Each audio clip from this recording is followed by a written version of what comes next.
If you clicked this video, you probably want to start a business. You probably watch all the YouTube videos, Noah Kagan, Iman Gadzhi, Alex Hormozi. You know all the simple hacks and easy tricks to make you a millionaire, but you're still not a millionaire and you still haven't started a business. And yet you know the only way to achieve the financial success and dreams you have is to start one, but you're still on the sideline. In this video, I want to have a bit of a heart-to-heart. I want to talk about why you probably haven't started that business yet and give you some simple tools to make starting the business completely risk-free. Listen, the life you're dreaming of is just around the corner, so please watch this full video and let me help you get there. If you're new here, my name is Muh-ky-uh. I am a serial entrepreneur. I've built a ton of businesses. I sold my last one, Prodigy, to a public company for $110 million. Now I make videos just like this every week to help aspiring entrepreneurs like you start their own business. So one of the most common reasons people don't start the business is they simply lack belief, and it could be in a couple different ways. First is they lack belief that they can actually do it. Not that they have the skills, it's just that there seems to be a club out there, something for other people, and they weren't invited to the party. And this is something that you just need to get over. There's no easy pill, there's no simple hack. You just have to acknowledge that entrepreneurs come from all sorts of backgrounds. Yes, some come from rich parents, some come from easy connections. I came from none of that and I still did it. You can do it too, but you have to start to believe in yourself. Or maybe you just don't believe you have the skills yet. So you're on YouTube again, studying for that easy hack, that simple trick, that start a business in a weekend and make $10,000 a day. Those don't exist. The reality is your business will take time. And if you've never been an entrepreneur before, by definition, you are not ready for the business because you've never done it. But not being ready for something is not the same as not being able to do it.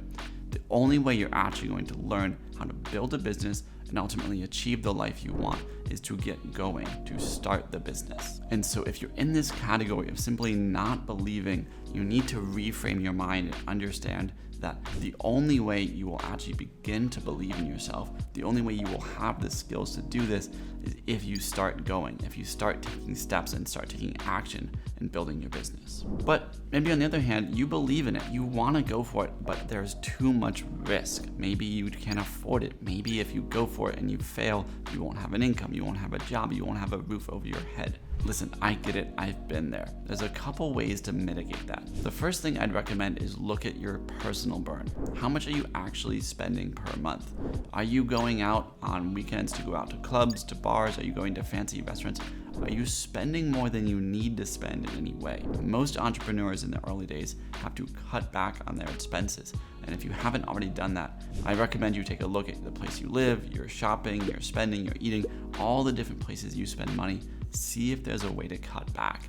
The lower your monthly burn, the longer you have to try an entrepreneurial venture without having to worry about funds. But there's always the chance that you try it and it just doesn't work out. Business fails, customers cancel, and the thing just doesn't work. It happens to all entrepreneurs. What you need to do is really recognize and internalize the fact that for an entrepreneur, failure is not that risky. You see, a failed CEO looks so much better on a resume than someone who just went the standard boring path. They went to college, they got a job, and now they're applying for another job. There are millions of applicants out there like that, but people who have tried it, who have gone for it, who have chased their dreams and failed are still so much more interesting to potential employers.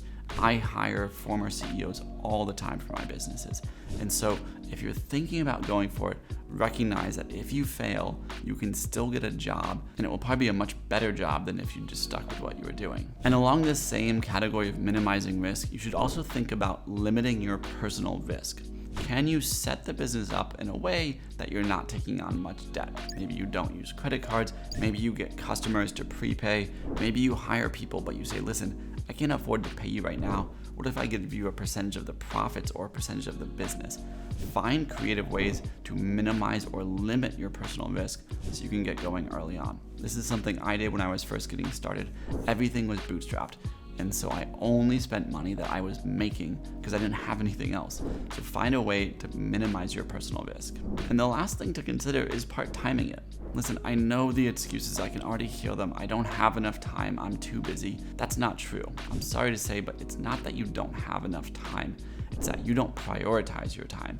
And what that really means is if you want to start a business, you don't prioritize starting a business and achieving the life of your dreams over what you're already doing today. Whether it's going out with friends, going out to the club, I don't care.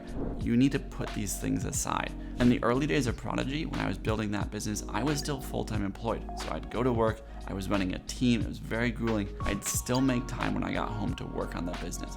I would still spend my weekends locked inside, building the business, building the life of my dreams, rather than going out like everybody else. You need to prioritize your time. And if you're going the part-time route, what I'd recommend is set requirements to go full-time. So it could be as simple as once we get to 5 customers, we'll go full-time, or once we get to $1,000 a month in revenue. And it's not enough to live on, but we know it's something and we'll go full-time then. Whatever it is, lay out your actual requirements to go full-time. That way you know this whole part-time extra hours is not forever. It gives you some comfort to know there's a light at the end of this tunnel and I can just focus on the business. I just need to achieve a few milestones first. Now, if this video has actually convinced you to go for it to start this startup, I highly recommend you check out this video I just filmed on how to start a startup, even if you have no experience and no capital required. I'll put the link over here. Just click that link and it'll give you everything you need to get started. I'll see you there.